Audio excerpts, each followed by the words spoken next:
നസീർക്ക് ഇപ്പോൾ ഒരാളെ അനുകരിക്കാൻ തിരഞ്ഞെടുക്കുമ്പോൾ എന്തായിരിക്കും ആദ്യം നോട്ടീസ് ചെയ്യുന്നത്? നടത്തത്തിൻ്റെ രീതിയാണോ, ശബ്ദമാണോ, അല്ലെങ്കിൽ എല്ലാം കൂടെ അങ്ങോട്ട് അവിയിൽ പോലെ ഞങ്ങൾ വലിച്ചിടും? അങ്ങനെയല്ല. ചില ആൾക്കാരെ നമ്മൾ എത്രയോ നാൾ പരിചയപ്പെട്ടാലും ചിലപ്പോൾ നമ്മൾ അവരെ അനുകരിക്കണമെന്നില്ല. ചില ആൾക്കാർ ഒരു സെക്കൻഡ് കണ്ടാൽ നമുക്ക് അനുകരിക്കാൻ തോന്നും. അതാണ് ആ പ്രത്യേകത ഞാൻ പറഞ്ഞത്. ഒരുപാട് അനുകരിക്കാൻ ശ്രമിച്ചിട്ട് പറ്റാത്തത് ആരെയായിരിക്കും? അങ്ങോട്ട് എത്തുന്നില്ല. ലാലേട്ടനെ ഞാൻ എത്ര ശ്രമിച്ചാലും എനിക്ക് എൻ്റെ വോയിസിൽ വഴങ്ങില്ല. ഞാൻ ഒരുപാട് ശ്രമിച്ചു നോക്കിയിരുന്നു, പിന്നെ അത് വിട്ടതാണ്. അല്ല, അത് എന്താ പറയുക, ഓരോ വോയിസിലും അടങ്ങിയിരിക്കുന്ന കുറച്ച് നടന്മാരുടെ ശബ്ദങ്ങൾ ഉണ്ടാവും, ഓരോരുത്തർക്കും ഉണ്ടാവും. എൻ്റെ അടങ്ങിയിരിക്കുന്നത് എൻ്റെ ഒരു ബേസ് ടോണാണ്, ശബ്ദം ബേസാണ്. ആ ബേസിന് അനുകരിച്ചിട്ടുള്ള താരങ്ങളെയാണ് ഞാൻ കൂടുതൽ ചെയ്യുന്നത്, എല്ലാം ചെയ്തുകൊണ്ടിരിക്കുന്നത്. അങ്ങനത്തെയാണല്ല. വേറെ ചിലർക്ക് നെയ്സിൽ വോയിസ് ഉള്ള ആൾക്കാരുണ്ടാവും. അവരാണ് ഈ മുകേഷ് ഏട്ടൻ, ലാലേട്ടൻ, അങ്ങനെയുള്ള നെയ്സിൽ വോയിസ് ഉള്ളത്. അപ്പോൾ പിന്നെ ഫീമെയിൽ ടോൺ ചെയ്യുന്നവർ അങ്ങനെയൊക്കെ ഓരോ വ്യത്യാസം ഉണ്ടാവും. ഞാൻ എനിക്കൊരു 100% എങ്കിലും പെർഫെക്റ്റ് ആണെന്ന് എനിക്ക് തോന്നാതെ ഞാൻ ഒരാളെ പോലും അനുകരിക്കാൻ വേണ്ടി ഇതുവരെ ശ്രമിച്ചിട്ടില്ല. പുതിയ നടന്മാരൊന്നും അനുകരിക്കാൻ ശ്രമിച്ചിട്ടില്ല. അല്ല, അങ്ങനെയല്ല. ഞാൻ എൻ്റെ ഇപ്പോൾ മനസ്സിൽ വേറൊന്നുമല്ല, ഞാൻ തുറന്ന് പറയാനോടൊന്നും വിചാരിക്കുകയും ചെയ്യില്ല കേട്ടോ. ആ പ്രേക്ഷകർ വിചാരിക്കില്ലേ, എൻ്റെ സ്വപ്നവും അന്നും ഇന്നും എല്ലാം സിനിമ തന്നെയാണ്.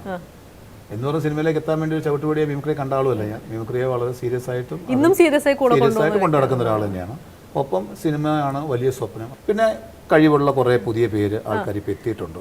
തീർച്ചയായിട്ടും. അത് പറയുമ്പോൾ നസീർക്ക് ഒരുപാട് പേരെ ശബ്ദം അനുകരിച്ച് ഒരുപാട് പേരെ ഞെട്ടിച്ചിട്ടുണ്ട്. നസീർക്ക് പോലും ഞെട്ടിപ്പോയ കുറച്ച് സംഭവങ്ങൾ അടുത്ത കാലത്ത് ഉണ്ടായി. നസീർക്കയുടെ ശബ്ദം ഇത്രയും, നസീർക്ക് പോലും ഞെട്ടിപ്പോയി. എന്നേക്കാൾ നന്നായിട്ട് എൻ്റെ ശബ്ദം ഇങ്ങനെ പറയാൻ പറ്റുമോ? കുറേ പേര് കാണിക്കും. ഏറ്റവും കൂടുതൽ ഇഷ്ടപ്പെട്ടത് ആര് ചെയ്തിട്ടായിരിക്കും? എനിക്ക് ഏറ്റവും കൂടുതൽ ഇഷ്ടപ്പെട്ടത് ഇപ്പോൾ സൈനിക്കാടൻ മോൻ ചെയ്തത്. ഗംഭീരമായിരുന്നു. എന്നെ ഒരുപാട് പേര് വിളിച്ചു പറഞ്ഞു, നസീറിനെ അനുകരിച്ചല്ലേ കാണിച്ചു. ഞാൻ പറഞ്ഞു അതെ, അയാളാണ് ചെയ്തതില്ല. പക്ഷെ അത് എൻ്റെ ഈ ശബ്ദമല്ല. അത് തുടക്കകാലത്തല്ല. ഞാൻ ചിലപ്പോൾ ഫോൺ ചെയ്യുമ്പോൾ എന്താടാ ആണോ, അത് ചില സമയത്ത് നമ്മൾ അങ്ങനെ സംസാരിക്കണ്ടാവും. നമുക്കെല്ലാം ഈ ഫോൺ ചെയ്യുമ്പോൾ ഒരു കള്ളത്തൊണ്ട ഉണ്ടാവും. ഇപ്പോൾ ഇങ്ങനെ ക്യാഷ് ഇടാൻ തുടങ്ങി പെട്ടെന്ന് ഫോൺ വരുമ്പോൾ പറ ഓക്കെ ശരി, ഒരു വെറുതെ ഒരു അനാവശ്യമായിട്ട് ഒരു ബേസും ഒരു പിടുത്തവും ഒക്കെ നമ്മളെല്ലാവരും ഈ ഫോൺ ചെയ്യുമ്പോൾ കാണിക്കുന്ന ഒരു സംഭവമുണ്ട്. അതിൻ്റെ എവിടെയോ ഒരു പീസാണ്, പക്ഷെ അത് ഭംഗിയായിട്ട് അയാൾ അവതരിപ്പിച്ചിട്ടുണ്ട്. പിന്നെ എന്നെ അനുകരിക്കുന്ന വേറെ പയ്യനുണ്ട്, ഒരു മലപ്പുറത്തൊരു പയ്യനുണ്ട്. അയാൾ എൻ്റെ പഴയ ഷേപ്പാണെന്നൊക്കെ പറഞ്ഞിട്ട് എന്നെ കാണുമ്പോഴൊക്കെ അതേപോലത്തെ ടീഷർട്ടും ഒക്കെ ഇട്ട് ചുരുണ്ട മുടിയൊക്കെ ആയിട്ട് എൻ്റെ മുമ്പിൽ വരും. എന്നിട്ട് ഞാൻ ആണെന്നുള്ള രീതിയിലാണ് പുള്ളിയുടെ മൊത്തത്തിലുള്ള ആറ്റിറ്റ്യൂഡും നടപ്പൊക്കെ. നന്നായിട്ട് അനുകരിക്കുന്ന ഒരു ആളാണ്. അഷ്റഫ് എന്നാണ് തോന്നുന്നത് അദ്ദേഹത്തിൻ്റെ പേര്. ഇപ്പോൾ നസീർക്ക് അഭിനയിച്ച സിനിമകളൊക്കെ നസീർക്ക് തന്നെയാണ് ഡബ് ചെയ്തിട്ടുള്ളത്. എപ്പോഴെങ്കിലും ഏതെങ്കിലും അവസരത്തിൽ ഡബ് ചെയ്യാൻ സമയം കിട്ടാതെ ഏതെങ്കിലും മിമിക്രി ആർട്ടിസ്റ്റിനെ കൊണ്ട് ഡബ് ചെയ്തിട്ടുണ്ടോ? ഒരു പടത്തിലാണ്ടോ എനിക്ക് വേണ്ടിയിട്ട് ജിൻഡോ ആണെന്ന് തോന്നുന്നു, കലാഭവൻ ജിൻഡോ ആണോ ഡബ് ചെയ്തിരിക്കുന്നത് ഒരു പടത്തിലാണ്ടോ. ബാക്കി എല്ലാ പടത്തിലും ഞാൻ തന്നെ ഡബ് ചെയ്തിരിക്കുന്നത്. എനിക്ക് വേറെ ആരും ഞാൻ കൊടുക്കാൻ സമ്മതിച്ചിട്ടില്ല. നസീർക്ക് വേറെ ആർക്കെങ്കിലും വേണ്ടി ഒരുപാട് പേർക്ക് ചെയ്തിട്ടുണ്ടോ? ഞാൻ നരേന്ദ്രപ്രസാദ് സാറിന് 2 പടം ഡബ് ചെയ്ത് ഞാനാണ്. ഒന്ന് വലത്തോട്ട് തിരിഞ്ഞാൽ 4ാമത്തെ വീട്, പിന്നെ ഒന്ന് ക്യാമ്പസ് എന്ന് പറഞ്ഞു. അപ്പോൾ ക്യാമ്പസ് എന്ന് പറഞ്ഞ സിനിമയിൽ ആണെന്ന് തോന്നുന്നു അദ്ദേഹം പകുതിയോളം ഡബ് ചെയ്തിട്ടുണ്ടായിരുന്നു. ബാക്കി ഫുൾ ഞാൻ ഡബ് ചെയ്തു. അദ്ദേഹം അപ്പോഴേക്ക് മരിച്ചു. അത് കഴിഞ്ഞ് ആ 2 പടം ഡബ് ചെയ്ത് ഞാൻ. പിന്നെ ഒരെണ്ണം ജഗതി ചേട്ടന് വേണ്ടി ഒരു താളമേളം എന്നാണ് പറഞ്ഞ പടം. അദ്ദേഹം അന്ന് അമേരിക്കയിലായിരുന്നു. അപ്പം എന്നെ വിളിച്ച് പറഞ്ഞു നീ ചെയ്തോളാൻ പറഞ്ഞു. അങ്ങനെ ഞാൻ ചെയ്തു കുറേ പടം. പിന്നെ ഒന്ന് അത് ഭയങ്കര ബുദ്ധിമുട്ടുള്ള കാര്യമായിട്ട് തോന്നിയിട്ടില്ല, കാരണം അവർ അഭിനയിച്ച് വെച്ചിരിക്കുന്ന കാര്യത്തിൽ അതേ ഇമോഷനിൽ നമ്മൾ ഇതൊരു നാക്കാണ്. നാക്കും വേണം, നാക്കും വേണം, രണ്ടും വേണം. അപ്പോൾ ഇത് നമ്മൾ ഡബ് ചെയ്ത് തുടങ്ങുമ്പോൾ ആദ്യമേ നമുക്കൊന്ന് പിടുത്തം കിട്ടിയാൽ പിന്നെ കയറിപ്പോകും. അതൊരു ഉദാഹരണം എന്ന് വെച്ചാൽ, ഒരു ദിവസം മണി എന്നെ വിളിക്കുന്നു. മണി വിളിച്ചിട്ട് പറഞ്ഞിങ്ങനെ ശങ്കർ സാറിൻ്റെ പടം എന്തിരൻ സിനിമയിൽ അനീഫിക്ക് ഒന്ന് ഡബ് ചെയ്യണം എന്ന് എന്നെ പറഞ്ഞ് വിളിച്ച് പറയണം. അപ്പോൾ ഞാൻ എന്നോട് ചോദിച്ചു ഇങ്ങനെ അനീഫിക്ക് ഡബ് ചെയ്യുന്ന വെച്ചപ്പോൾ ഞാൻ നിൻ്റെ പേര് പറഞ്ഞു. നമുക്കങ്ങനെ ഒരുമിച്ച് മദ്രാസിന് പോകാമെന്ന് പറഞ്ഞു. ഞാൻ ഒരുമിച്ച് മദ്രാസിന് ഇവിടെ നിന്ന് പോയി. മണി ആദ്യം ഡബ് ചെയ്യുന്നു, അത് കഴിഞ്ഞ് എന്നെ കയറ്റി. അപ്പോൾ നമ്മളിവിടെ സാധാരണ ഒരു മൈക്ക് വെച്ചിട്ടുള്ള ഡബിങ്ങിൻ്റെ സിസ്റ്റം അല്ല. ഒരു മൈക്ക് ഇവിടെ നിന്ന് ഇങ്ങനെ മേളിൽ നിന്ന് ഒരു ലേപ്പല, പിന്നെ ഒരു സ്ട്രൈറ്റ് മൈക്ക്, എന്നിട്ട് പ്രത്യേകിച്ച് ഒരു ബൂത്ത് പോലെ സെറ്റ് ചെയ്യുന്നുണ്ട്. അതിനകത്താണ് സൗണ്ട് ചെയ്യുന്നത്. അപ്പോൾ അനീഫ്ക്കാരുടെ സൗണ്ട് ഞാൻ ഈ ഇൻ്റർവ്യൂവിലെ ഡയലോഗ് കുറേ പറഞ്ഞു. അപ്പോൾ ഒരു സാർക്ക് പെർഫെക്റ്റ് സാർ ഒന്നും എടുക്കാം ഒരു ഡയലോഗ് തന്നെ 25-30 പ്രാവശ്യം എടുക്കുന്നുണ്ട്. അപ്പോൾ എനിക്കൊരു ഡൗട്ട് തുടങ്ങി കുറേ കഴിഞ്ഞപ്പോൾ.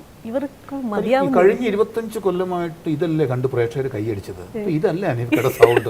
ഇടയ്ക്ക് അവർ പറഞ്ഞു സാർ ഇത് അനീഫ് സാർ വോയിസ് മാതിരി അല്ല സാർ. ഇല്ല സാർ കുറച്ച് റെസ്റ്റ് എടുക്കും സാർ. എനിക്ക് ഡൗട്ട്.